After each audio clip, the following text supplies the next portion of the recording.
À l'époque, je faisais mon stage au ministère de l'Agriculture, où le patron de la statistique connaissait bien les gens du ministère des Dom-Tom, et il a su comme ça qu'il y avait un poste qui était disponible dans les DOM. Plus exactement, c'était le 14 décembre 65. Un collègue m'accueille, me dit « Bon, Durand, bienvenue à La Réunion, et c'est toi le patron ».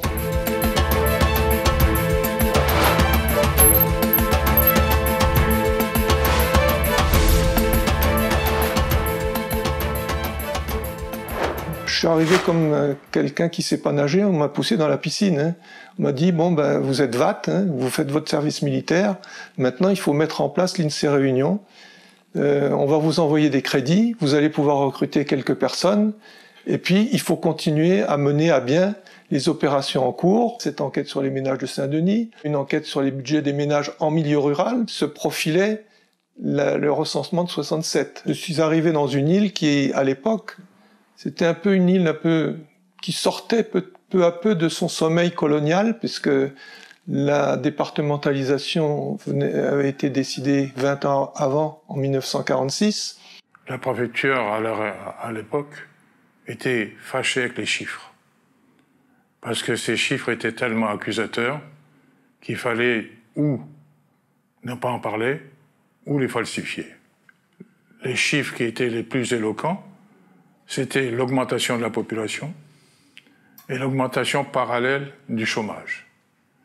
Et ça, la préfecture faisait tout pour les cacher et on faisait tout pour les révéler. On n'était pas sorti encore du monde colonial à La Réunion. Il y avait encore vraiment une pression sur l'opinion, sur les manières de s'exprimer. L'augmentation de la population, par exemple, ça c'était un sujet absolument tabou. Il fallait pas parler de risque d'explosion démographique, il fallait pas parler de contrôle des naissances, parce que bon Dieu y donne.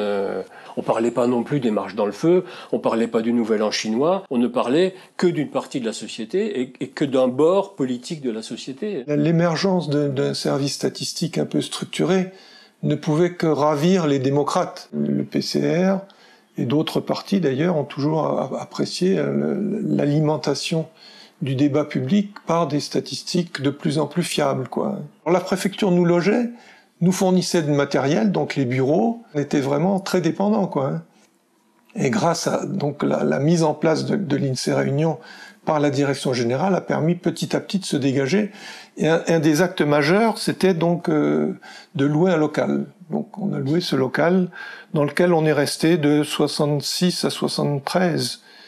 L'entrée du second local de l'INSEE, rue Jules Aubert, la villa, sur 2 niveaux. Jules Aubert, c'était un peu familial. C'était vraiment... on n'était pas nombreux, on devait être 20 ou 25 au maximum. On était tous très jeunes, on était un peu dissipés. On jouait aux cartes. Et comme en face de notre bureau, il y avait le couloir pour entrer, pour que les voitures puissent entrer dans le parking, on repérait la bagnole du directeur quand elle arrivait, on arrêtait de jouer, quoi. Puis c'était l'envol des moineaux. Le recensement 67 a été mené dans ces locaux.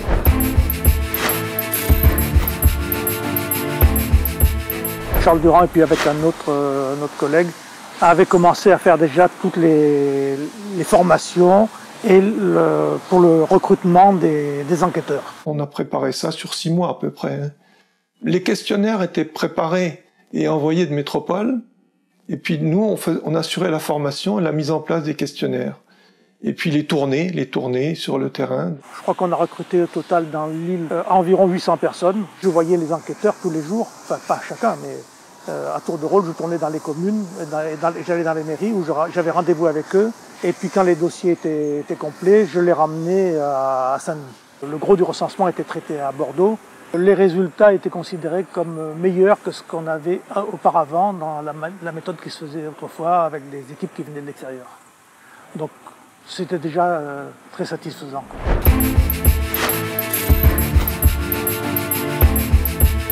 Jules Aubert s'était un peu étriqué. Et puis la population, entre-temps, avait pratiquement doublé aussi. Il y avait beaucoup plus de documents à manipuler. Il fallait des grands locaux. Et à cette époque-là, il y a eu l'occasion de ce bâtiment qui, à l'origine, devait servir à un libre-service. tout le monde se connaissait, tout était ouvert, tous les bureaux étaient ouverts, donc forcément, quand on passait, on se côtoyait beaucoup mieux que maintenant où tous les bureaux sont fermés. Hein. Comme on n'était pas nombreux, il y avait vraiment cet esprit de famille et cette solidarité entre nous. C'était bien, c'était sympa. Quand je suis arrivée à l'INSEE Réunion, c'était une petite famille. Il y avait vraiment une entente entre les collègues.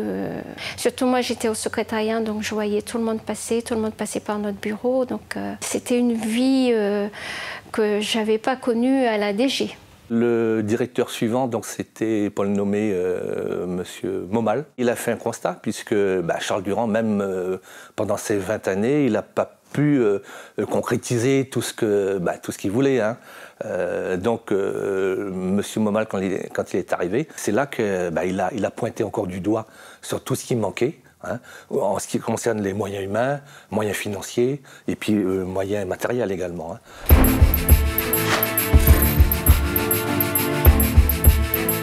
L'INSEE Réunion n'a eu de cesse de rattraper son retard sur la métropole.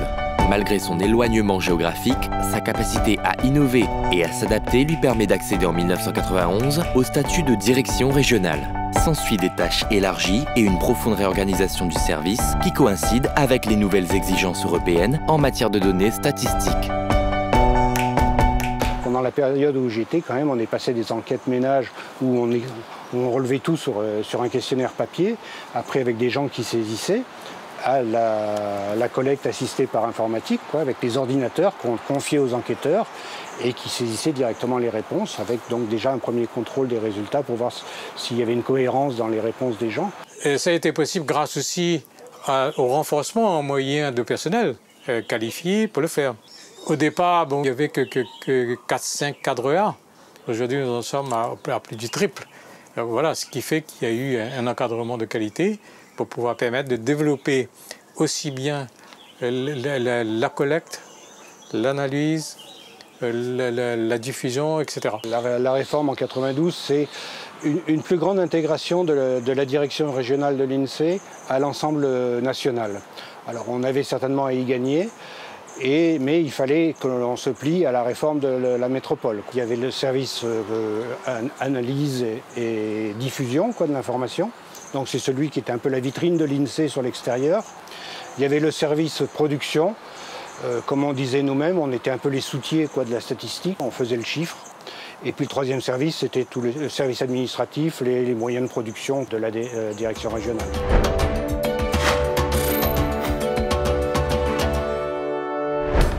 Le relogement à la Technopole est un événement marquant dans l'histoire de la direction régionale de La Réunion. Après 30 ans passés dans les locaux du Chaudron et un effectif qui a plus que doublé sur cette période, l'INSEE Réunion se dote d'un outil à la hauteur de ses ambitions. On sentait au fur et à mesure que le personnel augmentait, et il fallait trouver vraiment des moyens adaptés. On s'est battu, nous, moi-même, au travers d'un syndicat, pendant plusieurs années pour essayer de dire à la direction générale, écoutez, logez-nous comme il convient. Vous sollicitez toujours des demandes, des réalisations, etc. Mais il nous faut surtout le local. Et en 2004, donc, ça s'est un peu décidé au niveau national.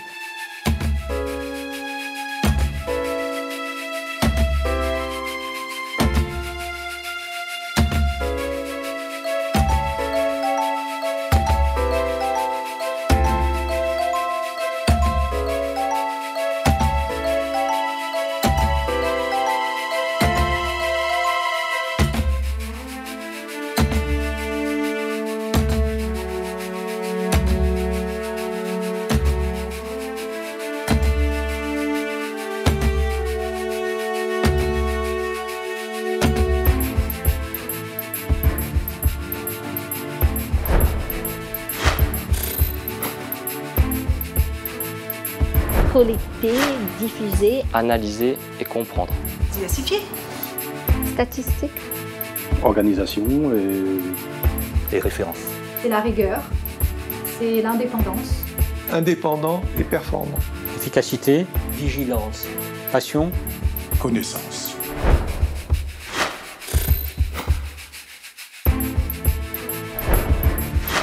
Au fil des années, l'INSEE Réunion s'est forgé une solide réputation de sérieux et d'indépendance. Ces chiffres sont repris dans les médias, interprétés par les politiques et reconnus par la population. son rôle devient central dans le développement de la Réunion. En 1989 est créé le CRIES, qui a pour mission d'encadrer une instance de concertation entre les producteurs d'informations économiques et sociales et les différentes instances représentatives de l'État, des collectivités et de la société civile. Il est présidé par le président du CESER. Son secrétariat est assuré par la direction régionale de l'INSEE. Je deviens président du Conseil économique et social en 1998 et du coup, je deviens aussi le président du CRIES, Comité régional d'information et d'études statistiques de la Réunion, dans lequel se retrouvent à la demande du préfet et du président du conseil régional de l'époque les diverses administrations de l'État, les représentants des collectivités, mais aussi des organisations syndicales et patronales. Nous avons aidé à avoir une réflexion sur la problématique des femmes, des personnes âgées, ou encore, voire même de l'économie de la Réunion. Et nous avons été parmi les premiers territoires à avoir ces indicateurs de développement durable territorialisés qui sont aujourd'hui utilisés au plan national par rapport à ce qu'on fait, nous, au niveau de la Réunion, mais bien sûr au niveau de la Réunion. Les collectivités ont toujours eu besoin de chiffres pour déterminer la politique. Et nous, on était là pour leur offrir nos services. Nous n'intervenions pas dans la décision, mais nous proposions notre savoir-faire. Je crois qu'il y a une excellente notoriété ici de l'INSEE à La Réunion, parce qu'il y avait un ancrage très profond de la structure sur le territoire. Tous les travaux qui sont menés par l'INSEE reflètent bien la réalité du territoire. Et ce lien avec le territoire est très important. L'INSEE a su le bâtir, ce lien, depuis sa création sur l'île, avec son indépendance, je le disais, sa déontologie. Et c'est ça qui fait le succès. On a, au niveau de l'INSEE de La Réunion, une équipe dynamique qui fait beaucoup de travail et qui est un exemple, me semble-t-il, pour beaucoup d'autres régions. Parce que pour faire avancer la Réunion et la développer, il faut avoir une connaissance de ce qu'elle est.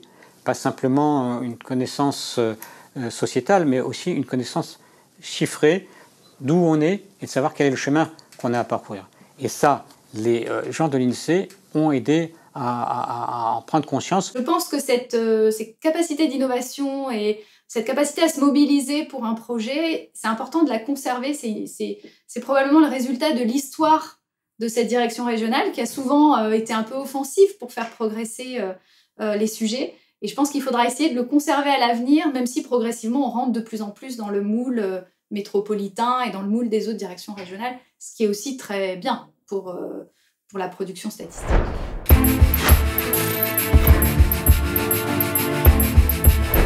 Qu'est-ce qui empêcherait d'aujourd'hui d'anticiper sur la zone océan Indien? C'est l'avenir, c'est demain. Donc il est largement temps aujourd'hui de donner les moyens à l'INSEE Réunion de jeter un regard sur ce qui se passe auprès de nous. Demain, nous allons collaborer, ça c'est sûr et certain, avec les pays de la zone. Tous les spécialistes le disent, mais donnons-nous les moyens de le faire. Si je prends Madagascar, il a été estimé par les autorités coloniales en 1947 à 4 500 000. Aujourd'hui, ils sont 25 millions. En 2050, ils seront 55 millions. Ça aura une conséquence décisive pour nous. L'ouverture sur l'océan Indien est essentielle pour la Réunion, quels que soient les sujets. Il y a bien sûr des relations privilégiées avec l'Hexagone, mais l'insertion de l'île dans son environnement immédiat est essentielle. Je souhaite aussi qu'on arrive à faire progresser beaucoup dans les années à venir la statistique à Mayotte. Même si depuis 2-3 ans, je pense qu'on a vraiment progressé, il y a encore beaucoup à faire.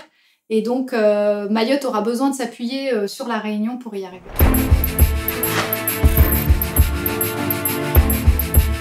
La grosse évolution, c'est ça, c'est centralisation de toutes les bases de données.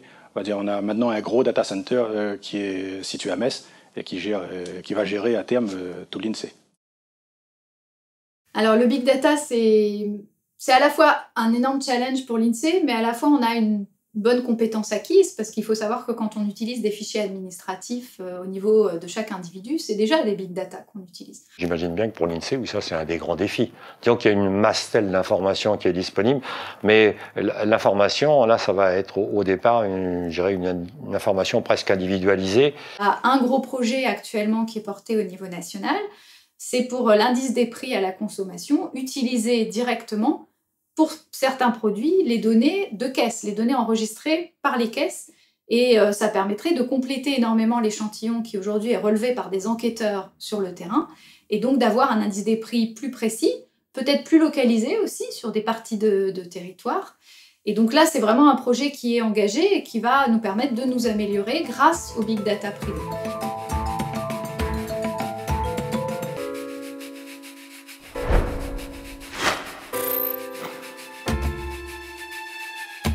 Et que l'INSEE garde, je dirais, cette indépendance d'approche et surtout cet esprit d'apporter toujours plus au service du territoire. On a un tableau de bord fantastique.